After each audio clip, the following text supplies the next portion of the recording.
একটু সরে চলো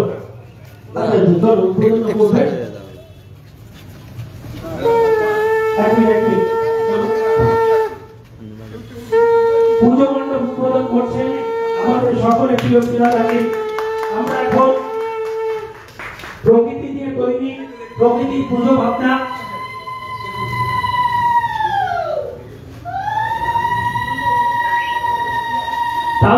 জমিদার প্রকৃতির যে ভাবনা গাছপালা মাটি প্রকৃতি নিয়ে তৈরি হয়েছে এই পুজো ভাবনা, সেই পুজো ভাবনা এখন পরিদর্শন করছেন কলকাতার মহানগরী আমাদের সকলের ভালোবাসার মানুষ রাজ্যের পুর নগর উন্নয়ন মন্ত্রী ফিরহাদ হাকিম। সম্পূর্ণ মাটি দিয়ে তৈরি আজকের এই পুজো ভাবনা। গত বছর এশিয়ান পেন্টসের সেরা 12, প্রতিদিন পুজো পারফেক্টের সেরা 12, আনন্দবাজার পার্লে জিতে সেরা মণ্ডপের পুরস্কার পেয়েছিল ফিরহাদ হাকিমের উদ্বোধন করা পল্লীমঙ্গল সমিতির পুজো মণ্ডপ। আমরা এবার মাননীয় মহানগরকে মঞ্চে উদ্বোধন করব। আমরা ওদিকে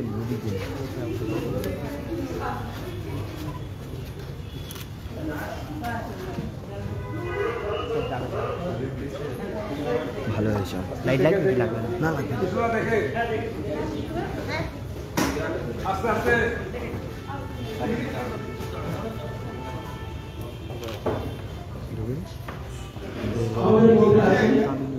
আমি চলে আসবো বিকেলে সকালে কিছু যাই সকালে ভাই বাবা একটা দুটো থাকে 4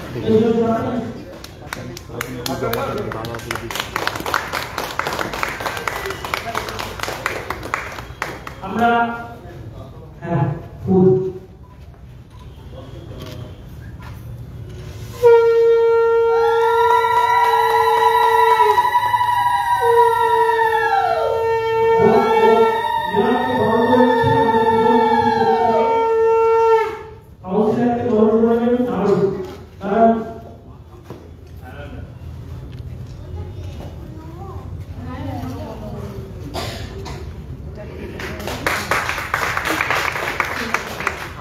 আমরা এখানে অনেক আছে আমি সবাইকে বললাম কৃষ্ণদাকে বরণ করা হচ্ছে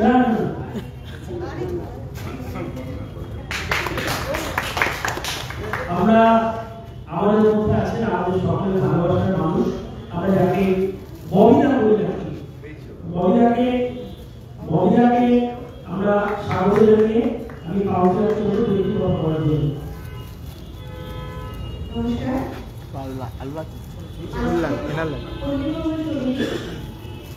ঐতিহ্যের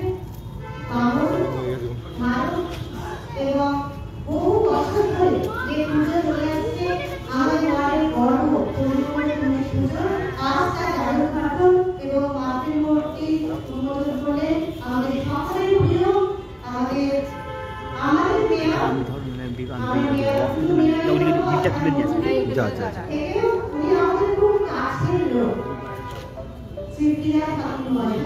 গত বছরও তিনি উদ্বোধন করেছিলেন এবং এই পুজো বহু পুরস্কারে ভূষিত হয়েছিল।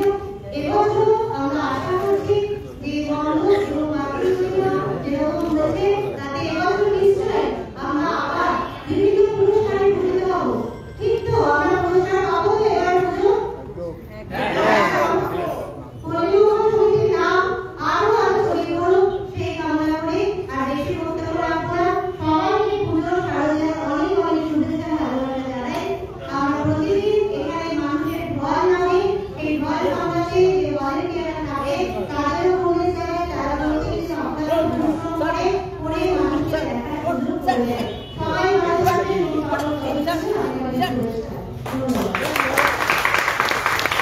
আমরা যার কথা শুনতে অপেক্ষা করছি ববিদা বলে শুধু একটা জিনিস বলাই, ববিদার হাতে ছোঁয়া থাকবে যে কি কি ভালো হতে পারে সেটা আমরা প্রতি মুহূর্তে অনুভব করি আমাদের ওয়ার্ডের প্রতিটা কাজে। গত বছর এই পুজো উদ্বোধন করেছিলেন, গত বছর এশিয়ান পেন্টসের সেরা 12, প্রতিদিন পূজা পারফেক্টের সেরা 12, আনন্দবাজার পার্লে কিন্তু সেরা মণ্ডপ দক্ষিণ কলকাতা সব অনেকেই পুরস্কার আমরা পেয়েছিলাম। এবছরের পরিবেশ বান্ধব মণ্ডপ তৈরি করা হয়েছে পুরো মাটিকে এবং প্রকৃতির নানা দৃশ্য। রবীন্দ্রনাথের কবিতা সেই কালকে জমিদারের এক পায়ে দাঁড়িয়ে কালকা সেটা থেকে শুরু করে প্রতিটা পরিস্থিতি পরিবেশ তুলে ধরা হয়েছে। মহিলা নিজের পুজো বাংলাদেশের সেখানেও প্রকৃতিকে নিয়ে সংলাপ লড়াইয়ের কথা তুলে ধরেছে। আমি সেই বিরাদাকে এখন আপনাদের উদ্দেশ্যে কথা বলার জন্য অনুরোধ করছি।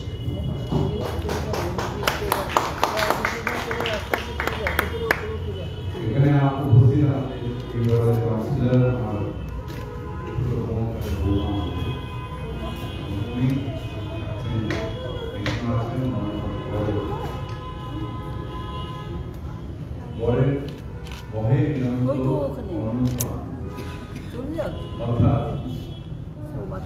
অনন্ত আনন্দের মধ্যে আমরা বিধাতার আমাদের যে আস্থা সেই আস্থা পরমাত্মার কাছে পৌঁছানোর জন্য আনন্দ লাগে, আনন্দ দিয়েই আমরা সেখানে সেটাকে উপলব্ধি করি এবং তার উপরেই এই থিমটা হয়েছে, ঠিক যে একদম মাটি দিয়ে হয়েছে এবং বহু কবিতা একটু একটু করে নিয়ে এই থিমটাকে তৈরি করা এবং দেবী সাথে এবং অষ্টরী শান্তির প্রতি যেরকম বসে আছেন। আমরা মা, সেই মায়ের অনেক আমরা কখনো রূপে মাকে দিই, আমার নিজের মাকেও তাই। একই মা যখন সেই মা রেগে যায় তখন একটা রূপ, আবার আমি যখন জড়ে পড়ে যাই সেই মা যখন পাশে গিয়ে দাঁড়ায় তার একটা রূপ, আবার মায়ের দুঃখ কষ্ট হলে তার একটা রূপ, আবার মায়ের পরিবার আনন্দ হলে তার একটা রূপ।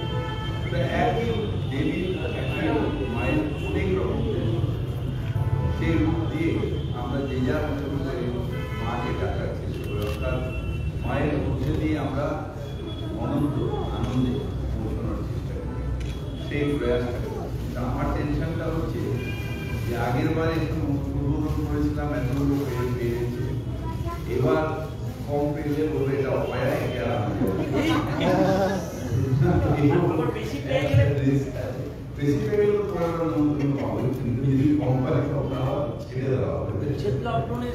কিন্তু যাই হোক আমরা সবাই মিলে একটাই জিনিস আছে বাংলায়,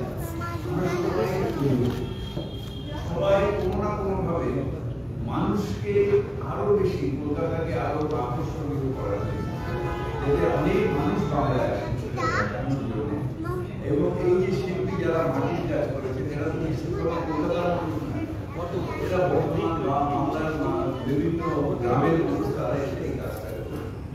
সুতরাং তাদের এই যে কাজ অর্থাৎ কৃষ্টি, তাদের যে কৃষ্টিটা দেখানো, তাদের যে সৃষ্টিটা দেখানো, এই যে সারা বাংলার সৃষ্টি দেখানো, মাটির এটা তো বাংলার নিজস্ব পড়ে, এটা আগে প্রায় গ্রামে এখন বিলুপ্ত হয়ে যাচ্ছে, সেটাকে করে এরা সবাই এসে কলকাতায় কাজ দেখছে, কলকাতার কাজ দেখে সারা দেশকে সারা বিশ্বকে দেখাচ্ছে এবং সেই বিশ্বকে দেখানোর জন্য সম্ভব হয়েছে এই কারণে, তার কারণ মমতা বন্দ্যোপাধ্যায় দুর্গা পুজোকে নিয়ে একটা কন্টিনিউয়াস প্রয়াস করে গেছে। আজকে তাই ইউনেস্কো স্বীকৃতি দিয়েছে চ্যারিটেবল হেরিটেজ।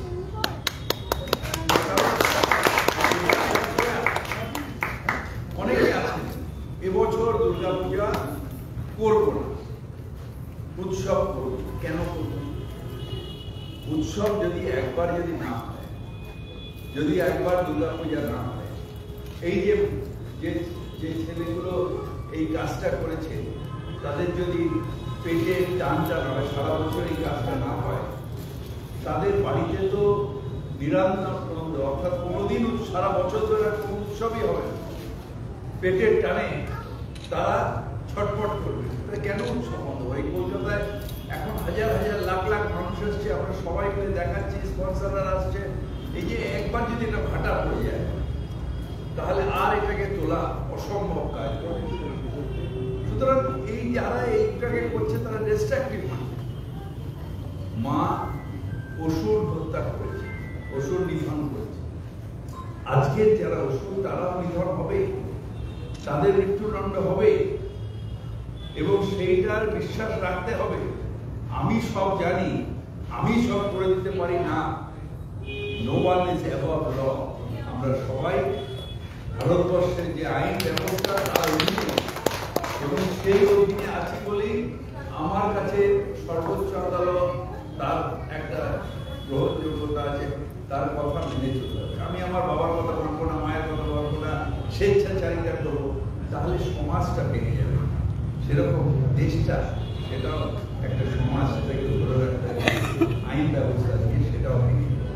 তাই উৎসবের মতো আর প্রার্থনা হবে একটাই, যে মৃত্যুদণ্ড হোক যারা আমার মাতৃরূপী সেই মহিলার অপমান করেছে, যে মহিলাকে লাঞ্ছনা করেছে, যারা যারা লাঞ্ছনা করেছে, শুধু ও নয়, যারা যারা করেছে তাদের মৃত্যুদণ্ড হোক। মাকে এই প্রার্থনা করি, মা তুমি জগৎ জননী, মা তুমি যখনই অন্যায় হয়েছে তার বিনাশ করেছ, আবার স্নেহ করে যারা তোমার সন্তান তাদের মনোইচ্ছা পূরণ করেছে। আজও তুমি সেই কাজটাই করো।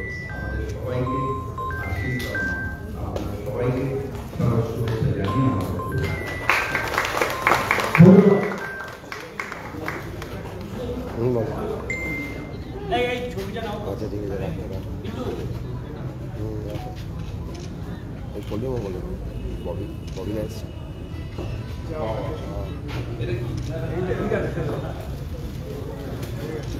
ধন্যবাদ ফিরাজ হাকিমকে, ধন্যবাদ ফিরাজ হাকিমকে।